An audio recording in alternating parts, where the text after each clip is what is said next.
Welcome to another episode of Extreme Expat Stories of Thailand.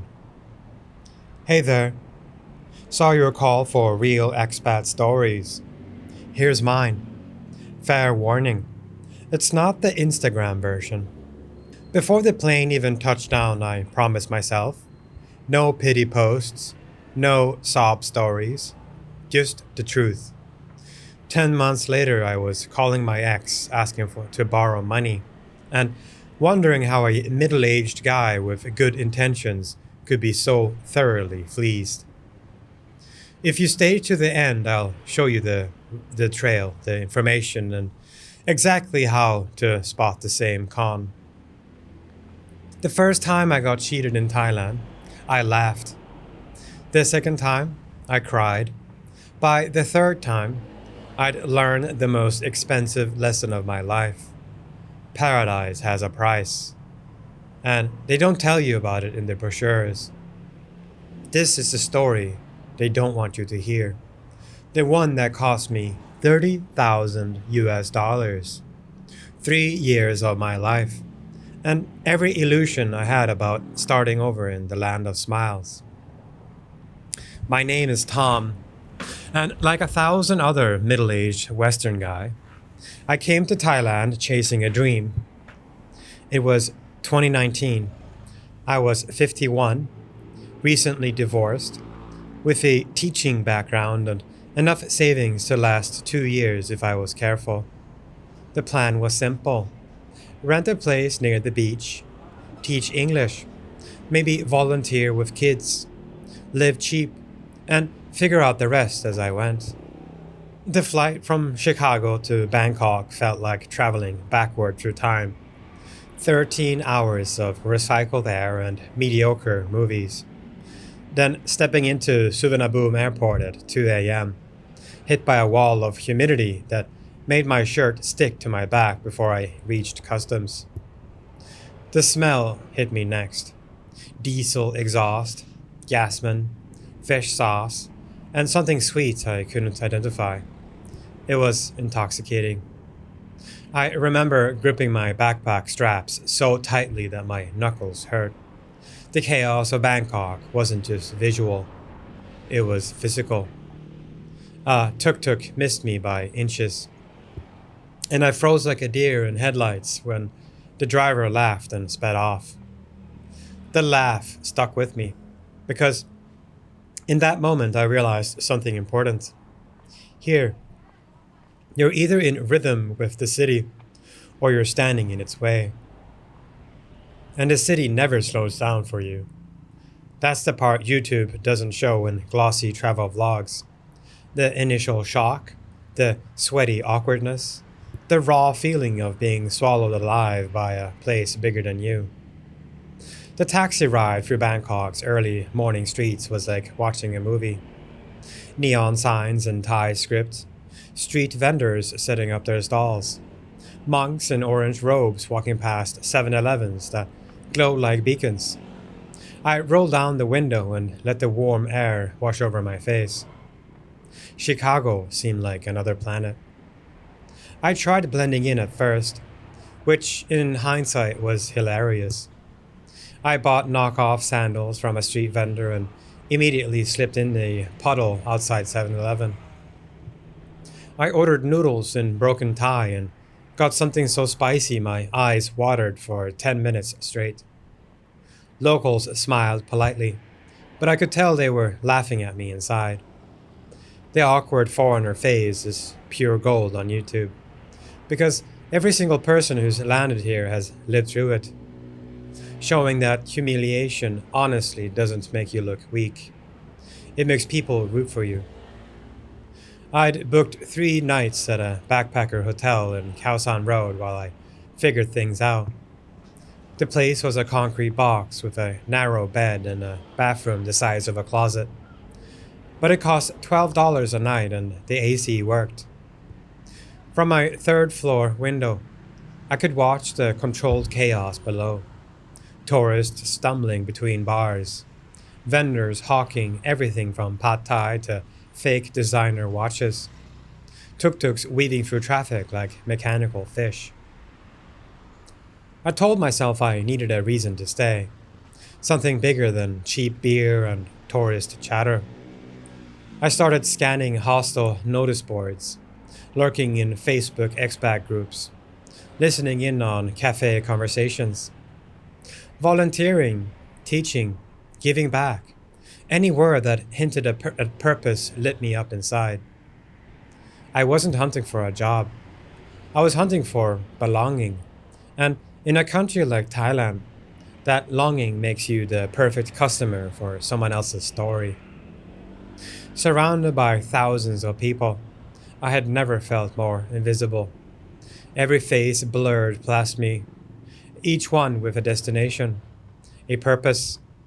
Meanwhile, I was sitting on the edge of my bed, scrolling through photos of my old life back in Chicago, my ex wife, my former colleagues, my neighborhood bar.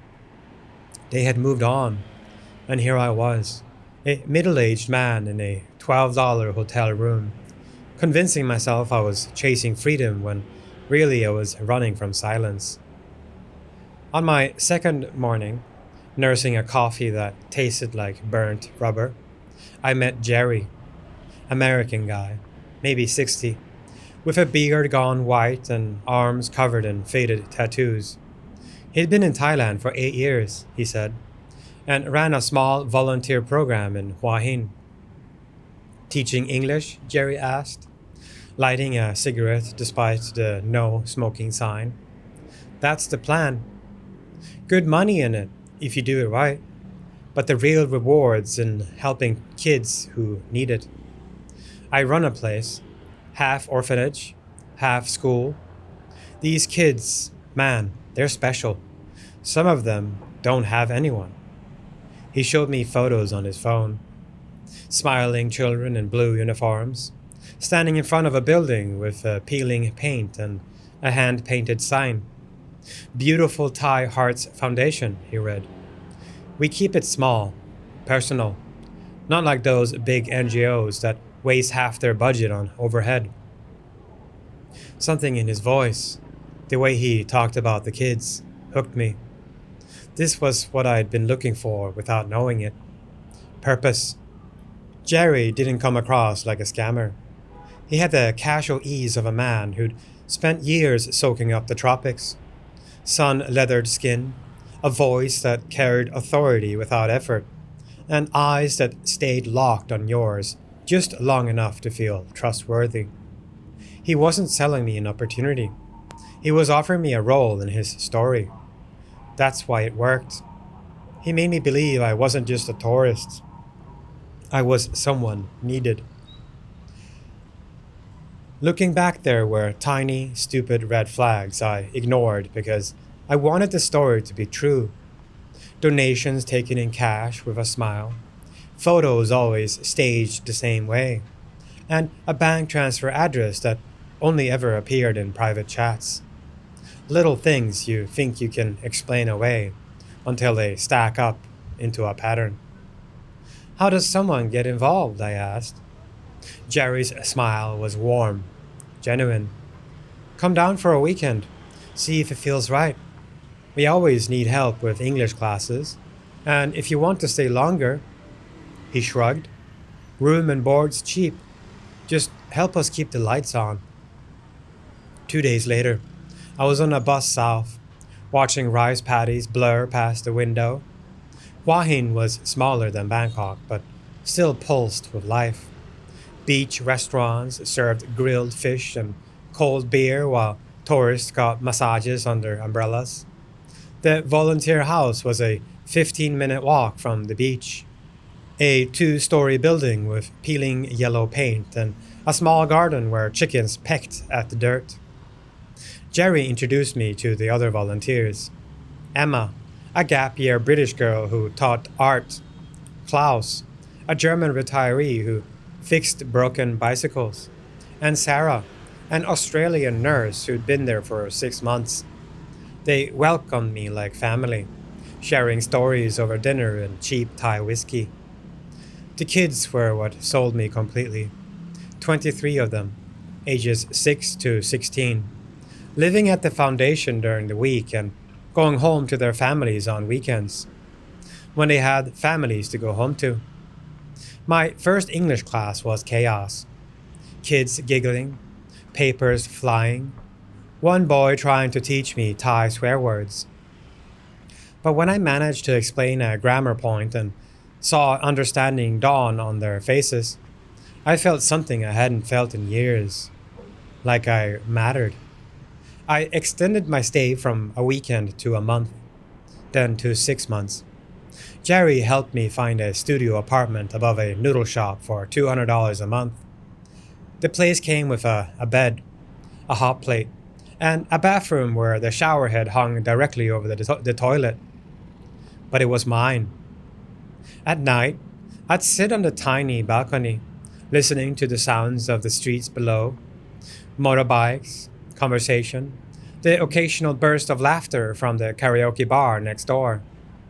The work felt meaningful.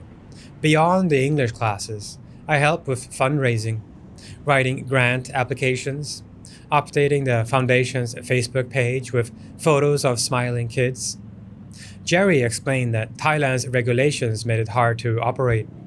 They needed to show certain funding levels, pay fees, keep the local officials happy. The monthly program fee of $800 covered by room, meals, and contribution to operations. It seemed reasonable for what I was getting. Purpose, community, a chance to help. But Thailand has a way of peeling back layers, revealing complexity beneath the surface smiles. The first crack appeared during my third month, when Jerry called a house meeting. The foundation needed extra funds.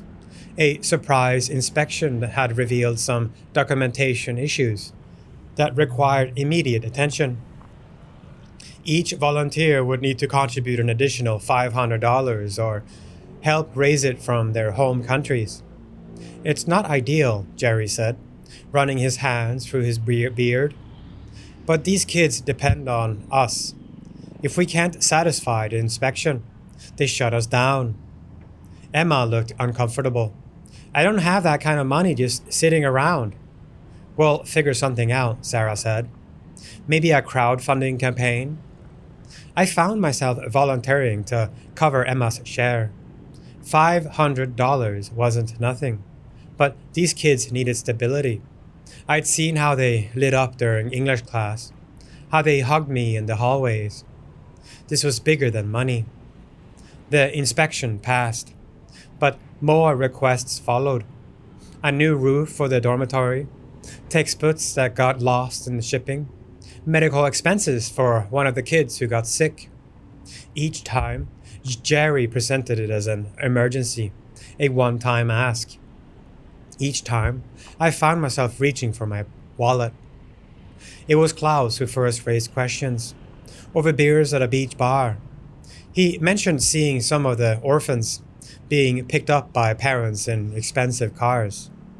Maybe they're just visiting relatives, I suggested. Klaus shrugged. Maybe. But that kid Jerry showed us in the photos, the one who supposedly has no family, I saw him at the mall with a woman who had the same nose, same smile. I pushed back. Jerry had explained that Thai families were complex. Sometimes kids stayed at the foundation during the school week, even if they had homes to go to. It provided stability, better education. What mattered was that we were helping. But doubt, once planted, grows in the humid Thai soil. The second major crack came during my visa renewal. I'd been operating on tourist visas, doing visa runs to Cambodia every few months. It was expensive and inconvenient. But Jerry assured me that proper work permits were complicated and usually not worth the hassle for volunteers. At the immigration office in Huahin, a stern official in a crisp uniform examined my passport with the thoroughness of a forensic investigator. He spoke to the translator Jerry had arranged, a woman who charged $50 per visit in rapid Thai. The conversation grew heated. There's a small problem, the translator finally said. Your frequency of entry is concerning to them. They want to be sure your activities are appropriate. The official said something else, and she nodded. He suggested a contribution to the office's community fund. 5,000 baht should resolve any concerns. $200. I looked at Jerry, who spread his hands helplessly. This is how it works here, Tom. Fighting it just makes things worse. I paid. What choice did I have? But walking out of that office, I felt something I hadn't felt since arriving in Thailand. Like a mark, like someone who'd been played. The paper receipt they gave me should have been nothing, but it burned in my pocket like proof of my stupidity. The ink was smudged, the handwriting barely legible. I kept unfolding and refolding it on the walk back, convincing myself it was fine, that this was just how things worked here. But the truth was there in my gut. I knew I'd just crossed a line between being a guest in Thailand and being prey. That night I did the math in a way I hadn't let myself before. Program fees, extra inspections, visa donations, rent, flights, nearly everything trickled out of my account. The real damage wasn't the numbers alone. It was the humiliation of having to ask for help. To explain in a voice that sounded small, "Can I borrow money?" People love outrage and vulnerability. This is both. The feeling intensified over the following weeks. Small things that hadn't bothered me before started adding up. The way shopkeepers' smiles disappeared when they realized I wasn't a tourist just passing through. How conversations stopped when I walked into rooms. The landlord who mentioned casually that some neighbors had concerns about having a foreigner living above the noodle shop. It's nothing personal, he assured me, but his eyes didn't meet mine. Just people talk. I started noticing things I'd missed before. How other foreigners in town seemed isolated, drinking alone at expat bars, complaining about Thai bureaucracy and local attitudes. How even the friendliest interactions had an invisible boundary. Warmth that went only so deep before hitting something I couldn't quite identify. I thought about my landlord's nervous smile, the immigration official's cold stare, the way some locals seemed to look right through me, as if I were temporarily invisible. The third crack became a chasm. I'd been at the foundation 8 months when one of the kids, a bright 12-year-old named Niran who'd been helping me with Thai phrases, didn't show up for English class. When I asked Jerry about it, he was evasive. Family situation, he said. Sometimes kids have to leave suddenly. But Emma had seen Niran at the local school, enrolled in regular classes, living at home. When she mentioned this to Sarah, it started a conversation none of us wanted to have. "I've been doing some checking," Sarah said quietly. "The Beautiful Thai Hearts Foundation isn't registered as an orphanage. It's classified as a tutoring center." "Maybe that's just paperwork," I said, but my voice sounded hollow even to me. "Tom," Emma said gently, "when did you last see financial records? Receipts for where our money goes?" I couldn't answer, because I never had. Jerry handled all of that, said it was too complicated for volunteers to worry about. But sitting there, I started doing math in my head. 8 months of $800 monthly fees, plus the extra contributions, the visa donations, the emergency fundraising. I'd given Jerry's operation nearly $15,000. The confrontation happened the next evening. Jerry sat across from us in the foundation's main room, his usual easy smile replaced by something harder. "You people don't understand how things work here," he said when we asked for transparency. "You think you can just show up and apply Western standards to Thai operations? This isn't Chicago or London." We started comparing screenshots, bank notifications, and photo metadata on WhatsApp at 2 a.m. Nothing explosive at first. Dates that didn't line up, different backgrounds in the same orphan photos, a volunteer claim that evaporated when checked. But the pattern was there, and the more we looked, the uglier it got. People in the comments will eat that up. How did you find that? Give them the crumbs. We just want to know where the money goes, Sarah said. The money goes to keeping this place running, to keeping you here, doing work that makes you feel good about yourselves. You want receipts? Spreadsheets? Fine, but don't pretend this is about the kids. This is about your guilt over being comfortable Westerners who want to play at being saviors. The words hit like physical blows, because part of it was true. We had come here seeking purpose, meaning, a way to feel useful, but we'd also genuinely cared about those kids, or thought we did. That night, I lay awake listening to the sounds of the street below, feeling like I'd been living in a play without knowing it. The comfortable narrative I'd built, helping kids, finding purpose, being welcomed, was crumbling, and I wasn't sure what was real anymore. The final collapse came 2 weeks later. I'd decided to leave the foundation but stay in Thailand. I'd learned some hard lessons, but the country itself wasn't the problem, just my naive approach to it. I found a legitimate teaching job at a language school in Bangkok, got proper paperwork, started over with a clearer head. That's when I met David, a British expat who'd been in Thailand for 15 years.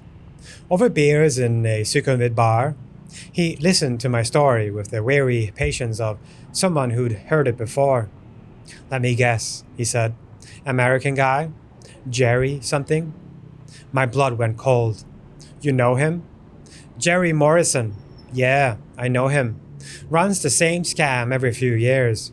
Different name, different location. Sets up a fake charity, targets Western volunteers, milks them for everything he can, then disappears when people start asking questions.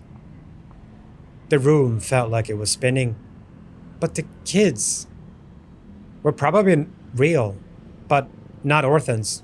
Just local kids whose parents got paid to let them participate in English classes a few times a week.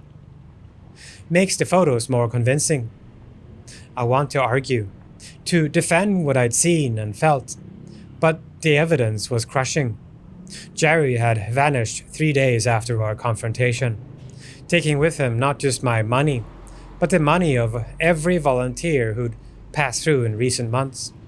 The foundation building was empty, locked, with a for rent sign in Thai. Sitting in that Bangkok bar, calculating how much I'd lost, not just the foundation fees, but the visa donations, the extra contributions, the inflated living costs, I realized I was broke. Not just low on funds, but actually broke. My savings were gone. My credit cards maxed out from emergency expenses. My teaching job barely covering rent in the cheapest apartment I could find. That night, I called my ex-wife for the first time since arriving in Thailand. The conversation was brutal in its brevity. I need to borrow some money, I said. How much? 5,000, maybe 7. The silence stretched like a held breath. Tom, what happened? I tried to explain, but the words sounded pathetic even to me. Middle-aged man chases dreams, gets conned by obvious scammer, loses life savings. It was a cliché wrapped in stupidity. I can't, she said finally. I'm sorry, but I can't enable this anymore. The line went dead. I sat on the floor of my studio apartment, smaller than the one I had in Huahin, with no balcony and a view of a concrete wall, and felt truly alone for the first time since arriving in Thailand. The next few months were survival mode. I took extra classes at the language school, tutored kids for cash, ate rice and vegetables for most meals. Those months stripped me down to the bones. I'd count out coins to buy eggs, then debate whether I could afford cooking oil. I turned down invitations from other teachers because a single night out could blow half my weekly food budget. I learned the hard way how to stretch 50 baht until payday, and in those tight days, I started noticing everything. Who smiled only when money was involved, who treated me the same whether I was broke or flush. Poverty is a harsh teacher, but it makes you a harsher student. I learned to navigate Thai bureaucracy without paying bribes, which meant longer waits and more frustration, but kept what little money I had in my pocket. I studied Thai language with the intensity of someone whose life depended on it, because it did. Slowly, things got better. Not good, but better. I found a network of legitimate expats, teachers, small business owners, retirees who'd done their homework. They taught me the unspoken rules, which visa agents were trustworthy, how to spot scams, where to find real volunteer opportunities that didn't require payment.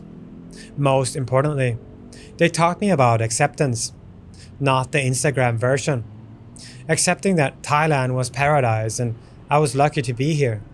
But the harder truth, accepting that I was an outsider, that some people would always see me as a temporary visitor, regardless of how long I stayed, and that this wasn't necessarily personal or malicious. It just was. I learned to appreciate genuine kindness without expecting it everywhere. The vendor who remembered how I liked my coffee, the motorcycle taxi driver who always quoted fair prices, the students who invited me to family dinners, not because I was a fascinating Westerner, but because they genuinely enjoyed my company. I also learned to recognize and respect the boundaries, the conversations that politely redirected when I tried to get too deep into local politics, the social situations where my presence, however well-intentioned, changed the dynamic, the difference between being welcomed and being tolerated, and how both had their place. 2 years later, I'm still in Thailand, still teaching, though at a different school with better pay and a proper work permit. I live in a decent apartment, have money in the bank, and volunteer with a legitimate organization that provides free English classes to migrant workers. No fees required. All books and materials provided. Transparent accounting available to anyone who asks. I'm not the same person who stepped off that plane in Bangkok. That guy was looking for salvation in the wrong places, confusing his needs with other people's problems. He thought being helpful was the same as being needed, that good intentions could overcome cultural complexity and institutional corruption. This guy knows better. I've learned that Thailand will teach you everything you need to know about yourself, whether you want to learn it or not.